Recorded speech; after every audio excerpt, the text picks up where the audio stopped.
juróom ñaari waxtu toftal fanweeri simili ci télévision Futurs Médias dal leen ak jàmm ci xibaaru marax yi dina bokk ci li ñuy waxtaane tey ñàkkum ndox mi ñu nemeeku fan yi ci biir gox yu bëri ci biir Ndakaaru loolu nag askan wi yéeg nañu ko bu baax ndax bëri na ci ñoom ñoo xam ne rek jamono ji ñuy def kem kattan ngir mën a am ndox ci jamono jooju nag ku ci nekk ci liggéeykat yi ak ñi nga xam ne jëwriñ bi ñu denk lépp lu aju ci wàllu ndox ku ci nekk yaa ngi génne ab communiqué rek ngir fësal ci sa xalaat ak sa taxawaay.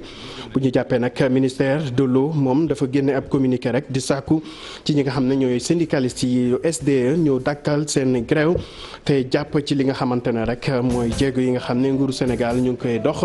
ngir mën a fexe ba askan wi am ndox ci ni mu waree ci jamono jooju nag syndicalistes yi ñoom dañu gis ne rek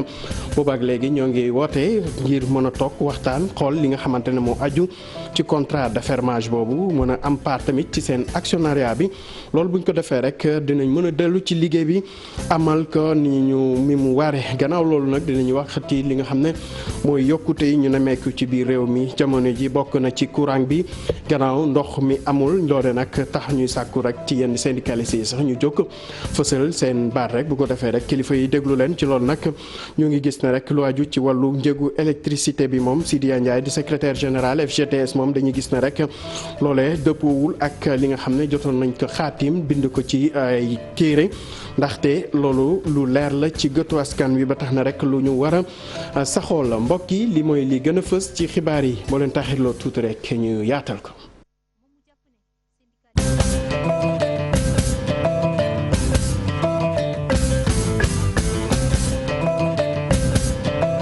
mbokk yi dal leen ak jàmm jamono ji biir Ndakaaru bëri na gox yoo xam ne rek ndox moom jafe na leen trop li ko waral nag liggéeykatu SDE ñoo banque seen loxo rek ne dootuñu liggéey ba tax na rek loolee nemmeeku nañ ko bokk na ci quartier yooyu nag Wakaam foofu ñu ngi def kem kàttan rek ngir mën a am ndox Cheikh Diop ak Papa Sangone Mbaye doxantu woon nañ fa tey ci suba. ñi li bokk li nga xam ne moom moo di jafe-jafe bokk na si li nga xam ne rek moom moo di ndox ngir rek askan wi daal di koy teg gët lu jafe la moo xam ndaw wala mag ñoom ñi le nekk ci warum ndox mu mitti jafe ni itam nga gis ab robinet boo xamante ni rek day xelli mu mel ni grève bu société sénégalaise des eaux doon na loo xamante ni rek daal na indil ay gàllankoor askan wi ñu nekk fii nga xam ne rek moom moo di ci Wakaam. amuñu ndox def na 3 jours amuñu ndox mi dafa manqué. dañuy dem seetu ndox ñoo ngi nii ba 13h jot na taaluñu añ ndax amuñu ndox amuñu sax luñ ndox bi ñu jàppee pour julli amuñu dara dañoo sonn. bu ñu xëyee bëgg a sang xale yi duñu am bu ñu bëgg a defar xale yi ndekki duñu am waaw pour ñu sang maa ngi ni sangooguma sax waaw sonn bay bëgg a dee ndax xale yaa ngi ni wala gontu pour ñu sóor añ bi sax problème la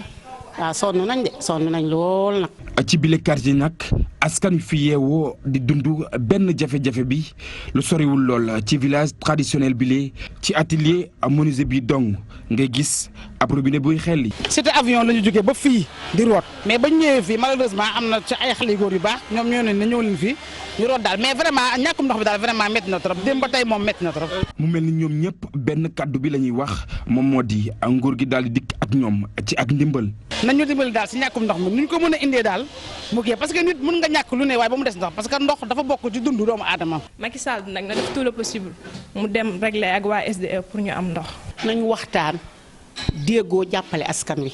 wax dëgg yàlla soxla nañ ko lool. mu nekk ak njàqare gu mag waaye mu mel ni ñi nga xam ne ñoom ñoo di waa SDE noppeeguñu ci li nga xam ne rek moom moo di seen ak mer naka noonu itam dinañ amal ab assemblée générale niki ëllëg ci àjjuma ji.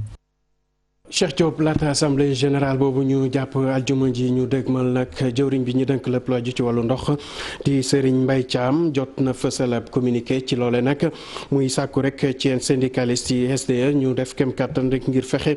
ba saxoo li nga xamante ne moom la ñu dëxañ ci seen i contrat maanaam jëli seen ay responsabilité bu ko defee rek ñu dellu ci liggéey bi te xam ne lu aju ci contrat bi wala sax contrat d'affermage yi dinañ ko saytu ni mu waree bu ko defee rek. lépp dellu ci yoon njàngat lii la ak Mame Birame Diouf. waxtaan gi ñuy amal boobu ak léegi mel ni kon sotteegul ndax xëccoo ga di wéy liggéeykat yi nekk ci SDE ak grève gi nga xam ni kat moom la ñu amal jamono ji ñeel kon dossier gi nga xam ne jëm na rek ci jox siège mu amal lu yorinu ndox mi waaye ministère bi di fàttali ne am na ay dispositions yu tukkee ci appel d'offre bi tollulee sax mooy kon ñu jox partenaire stratégique bi lu toll ci 45% ci capital bi waaye it état bu Sénégal am lu toll ci 25%, secteur privé national bi am lu toll ci 25%, waaye kat liggéeykat yi ñu baaxee leen lu toll ci 5%. ci réforme gi ñu amal ci atum 1996 ne woon sax 5% ñu jox ko liggéeykat yi nga xam ne ñoo ne woon ci SONES, waaye it lu toll ci liggéeykat yooyee amoon na nag loo xam tukki woon na ci ndaxte mujj nañu nekk ci ñett société muy SONES, ONAS ak STE. ci loolee kon 3,5% mu waroon rek ñëw ci liggéeykatu STE yi, 1,5% ñu jox ko liggéeykatu SONES yi ak ONAS. waaye ñu fàttali ne lu ñeel sax kon 5% yooyee lépp dafa demoon rek ci liggéeykatu STE yi. kon jamono ji ñoom liggéeykatu STE dañu bëgg muy kon ñu yokk seen capital yóbbu ko ba ci 15%. loolee jot naa jur ay waxtaan yu takku, communiqué bi di koy xamal. ci noonee gouvernement bi kon di fàttali ne liggéeykat yi sax amuñu sañ-sañ ne dañuy dem grève ci laaj kon loo xam ni sax ab participation la ci ab capital bu ab société privée. ci noonee ñuy xam ne kon nanguwuñu benn yoon li ñuy woowee sabotage te kat liggéeykat yi nekk ci STE di koy amal jamono ji. kon ñu ngi laaj rek société sénégalaise des eaux mu jël ay matuwaayam ak ay responsabilités am ngir kon jox askan wi ndox mu doy te baax, waaye it mu dakkal grève bi nga xam ne ni ak yëngute ya liggéeykat yi nekk ci kër googee di amal. Mame Birame Diouf mu mel ni syndicaliste yi féete ci SDE nag xaaruñu ko ma dem te ñëw rek dañu fësal ñoom tamit ab communiqué di fësal li nga xam ne mooy seeni taxawaay ci loole nag ñu ngi xamal jëwriñ bi ñu dénk lépp lu aju ci wàllu ndox nu ñu saxoo seen contrat li ñu bëgg nag ñuy saytu lépp lu aju ci li nga xamante ne moo toll ci contrat d'affermage ak li nga xamante ne mooy capital bi ñu laaj su ko defee rek ñu mën a dellu ci seeni liggéey ni mu waree njàngat li la ak Habib Faye. gannaaw ba juriñ bi génnee yëy yàbbi ci li ñeel wàllum jafe-jafe ak ndox mi SDE ñoom xaaruñu benn yoon ngir tontu ko te it di ko fàttali ne ci li ñeel wàllum appel d'offre ga nga xamante nit war des nañu koy yeesalaat ñeel anakan rek moom moo war a séddale ndox mu sell mi fii ci Sénégal ñetti candidat la ñu woon yoo xamante ne ku ci nekk déposé woon nga waaye tamit Suez la ñu ko mujjee jox. waa SDE ñoom ne waruñoo mën a gëmloo askan wi benn yoon ne bu dul woon te Suez la ñu tànn dara du baax. ñoom ñu ne baax na lool ngir rek askan wi gën a mën a xam ana lan rek moom moo wutale ñaari entreprise yooyu ci li ñeel wàllum actionnariat national bi le tax na itam waa SDE ne ñaar fukk juróom ci téeméer boo jël loolee la ñu jagleel li nga xam ne moo di secteur privé national bi. état wu Sénégal am na ci lu toll noonee waaye tamit personnel bi liggéeyee ci SDE ñoom juróom la ñu am ci téeméer boo jël. boo ko boolee mu nekk juróom fukk ak juróom ci téeméer boo jël ci action yi rax ci doole itam wàllum privé bi ñoom toll na ci fukk ak juróom-ñeent ci téeméer goo jël. ci appel d'offre boobee waa SDE ñu ne ñoom bokkoon na ci njëg li gën a yomb goo xam ne ci mètre cube bi ñoom ñoo ko proposé woon waaye ñu mujjee wàññaa seen loxo jox ko ñii di waa Suez tax na itam ñoom ñii ne bàyyiwuñu benn yoon ndax gis nañu seen ak seen yelleef dañu ko salfaañi tax na itam ñu gën a mën a topp lii dik yoon waaye ba léegi def nañ ab recours di xaarandi Cour suprême mu am ab dogal te loolee déposé woon nañu ko juróom fukki fan ci weeru juillet atum 2019 te contrat d'affermage bi mi ngi war a jeex fanweeri fan ak benn ci weeru décembre atum 2019 intersyndical bi ne ci ñeel wàllum ñàkk déggoo gi nga xam ne am na ci diggante liggéeykatu SDE yi ak jëwriñ gi ñu dénk wàllum ndox meek wàllum assainissement loole ñoom ñu ne nouvelle société bi la ñu ko jox SDE wax ne ñoom seen boppam it amut lenn la nga xamante ni def nañ ko ci lu jéggi dayoo ndax yor nañ jëfin goo xam ne jëfinu responsable la jël nañ lépp lu ñuy def boole kook ñi nga xamante ni tamit lépp lu ñuy def boole nañ ci autorité yu Sénégal yi ngir rek ndox mi mën a am ci anam ba nga xamante nit jaar na yoon loole waral na ñu ne ñoom jël nañ bu baax seen ik matuwaay gën a mën a saytuwaat bile mbir ba tax na gàllankooru ñu bëri ci seen askan gi nga xam ne ñoom ñoo leen doon jox ndox ci ndox mi jamono ji na mu manqué ngir gën a mën a respecter contrat ga nga xamante ni jox nañ leen ñoom ñu ne dinañ gën a jëfee seen ak seen ik yelleef ci lépp la nga xam ne war na leen ci contrat googee ba tax na yeesal nañ lépp la nga xamante ne war na ngir rek askanuk Sénégal mën a am ndox ci anam ba ñu ko bëggee. Habib Faye laata ñuy xam fu ñuy mujjee di waa SDE ak nguur gi rawatina waa ministère bi ñu dënk lépp lu aju ci ndox mi ñu fett nag ca diwaanu Rufisque ñoom ñu ngi sàkku nag ci kër gi nga xam ne rek moo nar a wut waa SDE ñu jublu ci liggéey bi bu ko defee rek yéen ni fitna yi ñu nemeeku ci ñàkk ndox ak li ni mel ñu mën ko moytandiku dañ leen di teewlu ci micro Ousseynou Thiam àndoon ci Amadou Bamba Sam. ñun man dama yaakaar ne gouvernement bi daanaka c'est son droit pour changer beneen société boo xam ne moo war a jël li nga xam ne mooy distribution ndox mi loolu kenn mënu ci wax daan ko lu bëri gouvernement bu nekk mën na def lu mel noonu waaye travailleurs yi nga xam ne ñooy liggéey nag société bi SDE tamit ñoom tam c'est leur droit de dire que société bi nga xam ne la ñuy créer dañ ci war a am ay pourcentage dégg naa nag booy xool pourcentage bi li ñu ciy laaj daanaka c'est 10 à 15%. bon bëri na bëriwul loolu je pense que ay waxtaan la rek pour que ñu mën a trouver benn consensus entre. ñu wax ci leneen rawatina yokk mi ñu nemmeeku ci wàllu courant bi ak li nga xam ne rek jamono ji ndox amul ci yenn gox ci biir réew mi nag tax na ba syndicaliste yi ñenn ci moom di sàkku rek ci kilifa yi ñu xoolaat seen taxawaay ndax loolee bokk na ci li gën a sonal askan wi jamono ji ci ñoo na rek bokk na ci Sidiya Ndiaye di secrétaire syndicat bii di FGTS di sàkku ci kilifa yi rek ñu def kem kàttan ngir waxtaan ak ñi nga xam ne ñoo seq boobu la mbir bu ko defee rek ñu indi ci ay saafara. Aminata Mbaare Sow ci njàngat li amoon ceek Mouhamed Sow Dieng.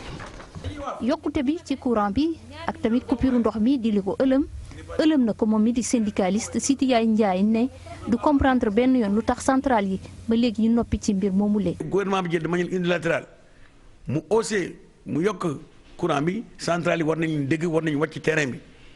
wax ma ñu yem ci dëgg rek dañoo war a wàcc ci terrain bi ñaxtu ba gouvernement bi xam ne loolu mënul wéy parce que tey commencé na parti courant bi xam nga fu mu mujjee donc loolu moo tax ma ne nañ bay nelaw parce que dafa mel dañuy nelaw. lu jëm ci prix bi ñu yokk ci wàllu consommation courant bi moom nee na loolu dafa trahir pacte bi nga xam ni signé woon nañ ko ak yenn syndicaliste ngir ñu ne dootuñu yokkute benn yoon lépp loo xam ni denrée de première nécessité la te mu jàpp ni courant ak ndox ci la bokk. xëy di yëkk courant nii te kenn xamul. nu mu demee changer direction générale di def nommé direction générale bi jël ay mesures te la dara justifié ko du bari lu pétrole bi du leneen donc ñu yaakaar ne bu fekkente ne dañuy masquer benn faute de gestion mu nekk ci biir nañ ñu ko wax te bu boobaa FGTS dana demander audit Senelec. mbir mi metti loolu ci góorgóorlu sénégalais bi le moom mu jàpp ne syndicaliste yi ñoo war a boole seen doole xeex bi le. may ñaax centrale syndicale yi nag nañ jóg jot na xam nga lu ñuy toog di xoolee parce que. au Senelec bi daanaka violation accord bi ñuy passé gouvernement ak centrale syndicale yi ci denrée première nécessité la à part ceeb bi diwlin bi ak suukar bi dañu ne courant ndox téléphone bokk na ci denrée première nécessité. SDE mi coupé robinet yi le loolu lépp nag di ay jafe-jafe te sénégalais yi moo ko njëkk a yëg. Aminata Mbaare Sow ci yokkute bi ñu nemmeeku noonu ci wàllu courant bi sax taxoon na Guy Marius Sagna àndik ak àndandoom amaloon ab doxub ñaxtu rek wutali palais de la république foofu sax lañ leen tegoon loxo ba yóbbu leen kaso jamono ji ne moom ak ay ñoñam ñu ngi fa di xaar rek ñu àtte leen. Mamadou Mignane Diouf bokk ci forum civil yëkkati na ci ay kàddu ci sàkku rek ci justice bi ñu wax droit bu ko defee rek ku ci nekk xam li nga xamante ne rek moom moo la fa téye ci loolu sax dàquñu rek ba amal ab point de presse suba ak journaliste yi rek ngir addu ci li ni mel. Alassane Ba Khadija Goro àndoon ceek Mohamed Sow Dieng.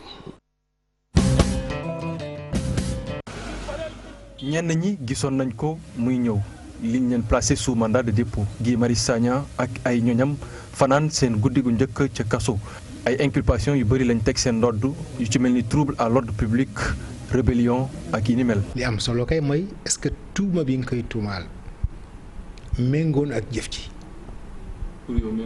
est-ce que tuuma gi nga koy tuumaal doon na tuuma goo xamante ni lu ñu war a mën a tuumaal nit la ci li mu daan wax ak ci li mu daan def loolu mooy question yi mais ku jàpp nit foo jaar nga teg ci moom ay tuuma yoo xamante ni moom ngay jàpp ne lii moo tax ma jàpp ko. motif yooyu pour ñun li ci am importance mooy que nu xool ndax yoon d'abord ci boppam tollu woon na fef ñu mën a jàppee juróom-ñeenti nit ñooñu ndax rek nee nañu d'accord ñu yokk courant bi ci anam yi nga xamante ni moom lañ ko bëgg a yokkee. forum social ne li muy xaar ci justice mooy mu wax yoon kese est-ce que sax liñ leen di toppee intérêt justice la mu di ab laaj bi nga xamante ni avocat bi nekk itam ki xeex ak yelleefu doomu aadama yi samp na ko ci page Facebook am moom maître Amadou Ali Kane bu fekkente ni sax xam nañ ne ay action yi ni mel jotoon na xew ci grille yu palais. yoonu Sénégal li ñuy xaar ci moom mooy mu wax yoon wax yoon méngale ko ak li nga xamante ni moom la constitution bi permettre mooy que ni sénégalais bu ci mer muy Massamba muy Mademba muy ku góor ka ku jigéen ka ku ci mer ci li nga xamante ni moom la gouvernement bi di gérer ak li nga xamante ni itam moom lay jëfanteek yow ci li nga soxla ci say àq ak yelleef boo ci gisee loo xamante ni doyu la constitution bi moo ne am nga droit de manifester. waa forum social FRAPP France dégage aar li ñu bokk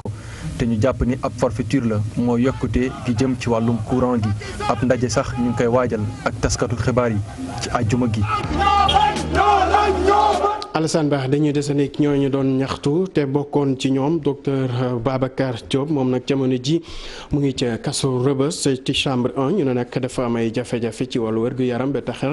ñu yóbbu ko rek ca infirmerie ba foofee ca Rebeuss ci fàttale na rek Babacar Diop moom ay jàngalekat la foofu ca université Cheikh Anta Diop bu Ndakaaru moom rek ak Guy Marius Sagna ak ñooñam lañ tegoon loxo xibaar bi nag jege ñaalem ñoo ko joxe laata kii di avocat di ko gën a dëggal. ñu wax ci leneen dem ba ca diwaanu Caaroy wax ci ñi nga xamante ne rek ñoo yor table yi ñooñu nag te ñu jëlee leen fa gannaaw rek bu ñu leen joxee ab sommation loolu nag tax na rek ba jamono ji ñu wàccoon rek takk ay morso yu xonq ngir ñaawlu lu ni mel li ñuy sàkku ci kilifa yi ñu def kem kàttan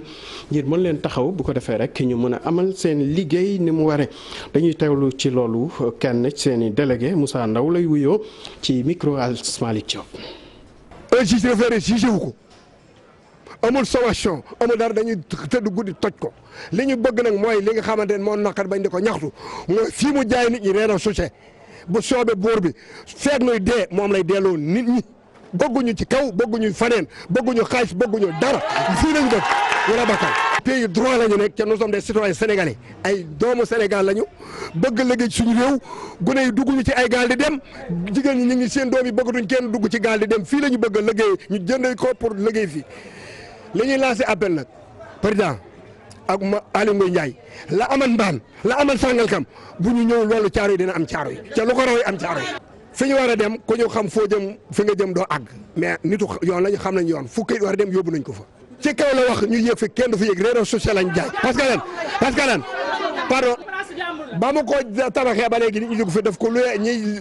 importer laaj ñuy importer soble man damay importateur la damay importer am na ñooñu mais ñi nekkul caaro yi ñi dëkkul caaro yi ñi importer caaro yi kenn dugalu fi doom ñi nga xam doomi caaro lañ di importer liggéey kenn dugalu fi doom mais ñi nekk parcelle ñooy ñëw mu dule ko luye conteneur 100 000 francs 100 000 francs yi boo ko jaayee tey tax suba da ngay fayal 100 000 francs depuis 5 ans mi ngi koy luye taabali jaamu di ko fayeeku jafe-jafe depuis gàmmu ba léegi noo ngi fi. ñu wax ci leneen rawatina mbiru wér-gu-yaram ak feebar yi rek ñuy duppee non transmissible jëwriñ bi ñu denk lépp lu aju ci wàllu santé nag fësal nañ ci ab rapport ci loolu nag dañuy fësal na rek lii di tension artérielle moom bokk na ci li gën a sonal askan wi rawatina ñu am fukki at ak juróom-ñett jàpp juróom-benn fukki at ci loolu nag bokk na ci li nga xam ne day indil gàllankoor ci wàllu koom ci dëkk yi mel ni Sénégal ba tax ñuy sàkku ci kilifa yi ñu yokk jumtuwaay yi bu ko defee rek ñu mun a xeex boobule mbir ni mu gën a waree Maguette Soirée Diallo ci liggéey bi àndoon ceeg Pape Sangone Mbaye.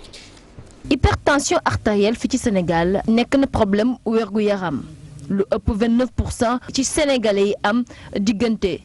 18 jàpp 60 ans am nañu boobule feebar 17% rek ñoo ci jot faj mi ci war mu nekk ay chiffres yu doy waar buy jógee ci document bu projet bu division de lutte contre les maladies non transmissibles. Sénégal xayma nañu def nañu benn évaluation en 2015 bu wane ne boo jëlee population âgée de 18 à 68 ans 29,9% dañuy am hypertension artérielle mais li ci gën a xaw doy waar mooy que 28% population bi ñi nga xam ne ñoo am hypertension ñoo xam am nañu hypertension si ñooñu 17%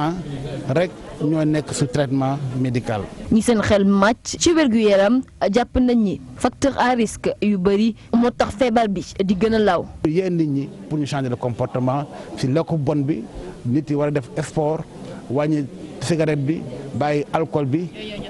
loolu mooy waaw day doon li ñuy wax facteur de risque pour maladie cardiovasculaire. ci biir projet bi ministère bi ñu dénk wàllum wér-gu-yaram tàmbale ci atum 2016 ay recommandations jot nañ ko see def ngir xeex jàngoro ji. tàggat ñi nga xam ne ñooy faj maanaam prestataires yi tàggat aussi li ñuy wax les acteurs communautaires ñi nga xam ne ñoom ñooy def activité de sensibilisation. Système de santé bi dafa war a approprier wu les facteurs de succès pour que jëm ko lawal ci yeneen districts sanitaires yi nga xam ne projet bi intervenir fa. hypertension artérielle nekk na luy gàllankoor développement bu koom-koom bu réew bi ndax ndaw yi di liggéey lay gën a jàpp division de lutte buy xeex feebar yi dul wàlle jàpp na ni xeex bi ñu amal ci kaw hypertension dafa nekk ab priorité de santé publique. Maguette Souaré Diallo ñu wax ci wàllu koom ak sommet bi ñu jagleel ñu ñuy duppee transformateur te ñu gën ci ràññee ay ndaw yoo xam ne am na ay projet ñooñu nag ñu ne waa banque islamique de développement teg na ci table lu toll ci juróomi téeméeri millions de dollars ngir jàppale leen ci seen ay projet jëwriñ bi ñu dénk lépp lu aju ci wàllu économique ak plan tase na ak yenn gone yi rawatina ñu bàyyee ko biti réew ngir wax ak ñoom ci li nga xamante ne rek fii ci Sénégal mën nañ fi investir ñu teewlu ci liggéey bi Makumba Bey. réew mu nekk am na ay ndaw yoo xamante ne nii yàlla may na leen ci wàllu xalaat ay projet waaye xaalis bu ñu ca def ba mu sotti mooy seeni jafe-jafe te projet yooyu nag mën naa soppi dunduk lu bëri ca nit ña ca réew ma BID banque islamique de développement nag loolu la bëgg a sottal tax mu jël benn enveloppe boo xam ne toll na ci juróomi téeméeri millions ci xaalisu Amérique fas ko ci yéenee def. ndaw yi nga xam ne ñoo fi nekk ñu nekk ay entrepreneurs yu xarañ. ay innovateurs ay jeunes yoo xam ne ñu ngi jógee ci dëkk yu bëri. Sénégal tam am na fukki ndaw ak juróom yoo xam ne ñoom it dañ leen sélectionné woon ndaje bii nag ndaw yi ñu ngi fi ñëw pour bénéficier wu ay formation yi nga xam ne BID moo ko initié. formation lu jëm ci nooy def ba ñu financer la sa projet nooy defee sa marketing et cetera pour sa entreprise bi nga xam ne affaire innovation lay def gën a mën a xarañ gën a mën a jëmee kanam. Sénégal mooy dalal ndaje mi nga xam ni ci la ñuy boole gone yooyu am yooyu xalaat altine waaye amul benn sénégalais boo xam ni dinañ la ci financer ren jii donte nag ñi ngi sàkku ci ñoom ñu bind bu baax a baax kenn ku nekk jaay sa projet ndax ñu mën laa jox financement déwén. am nañ benn fonds boo xam ni toll na ci juróomi téeméeri millions ci xaalisu Amérique dollar fonds boobu nag ci lañ leen bëgg a jàppaleen fii ci Sénégal nag seen gouvernement jàmbaar lañ bu baax a baax gis nañ ni ñu ngi góorgóorlu ci wàll wi waaye ñun sunu xaalis buñ leen ko joxee dinañ leen tàllal loxo ni ngeen di def nag bañ jàpp leen xëcc ngeen mën a yéeg ci yéen la des ci seeni projet ak dëgëraay bi. bu ko defee bu ngeen amee financement mën a bokk ci économie bu bees bi sos seen entreprise bi mu gën a am doole ñi ngi fii ci Sénégal ñi ngi woo ñëpp ñu daal di dem ci fi nga xam ni fi la ñu mën a bindoo ngir ñu financer leen am na ci ñoom nag fukk ak juróom ñoo xamante ne nii ñi ngi ak ñoom ñi ngi leen di jàngal seeni projet wax dëgg yàlla kontaan nañ ci te yaakaar nañ ni mën nañoo financer yëpp keneen koo xam ni am nga projet itam ñi ngi lay xaar altine ca Diamniadio boo ñëwee ñu waxtaan ci. am na nag ñoo xam ni am nañuy projet ba fi mu ne nii jekk nañ yaakaar ni ku leen dimbali def ci xaalis rek dinañ yegg ci étape bi ci topp maanaam ñu gën a am doole gën a employé. projet bi ñu am c'est un projet dans la sécurité bi ñu tàmbalee ba léegi en fait on a commencé par le gardiennage la sécurité électronique en général c'est-à-dire tout ce qui est vidéosurveillance contrôle d'accès détection de mouvement la sécurité incendie bien entendu le bodyguarding tout ce qui englobe la. Sénégal nekk feneen tam dinaa ci mën a am bët. Sénégal bëgg na bokk ci réew yi nga xamante ne nii ñoom ñooy gën a neex a jëflanteel ci wàllu start-up muy entreprise yu ndaw yi di fa juddoo looloo tax nag préparé na benn loi boo xam ne ma ngay jëm ci assemblée nationale ngir mottali li mu jot a tàmbali muy incubateur ak guichet bi nga xam ne DER samp na ko ak itam parc numérique ba nekk ca Diamniadio président Macky Sall président BID ak Youssou Ndour ñi ngi leen di xaar ci ndaje mi nga xam ne altine la ñu ko jàpp ñu war cee ubbi kon sommet boobu ñu jagleel transformateur yi ca SICAD ca Diamniadio.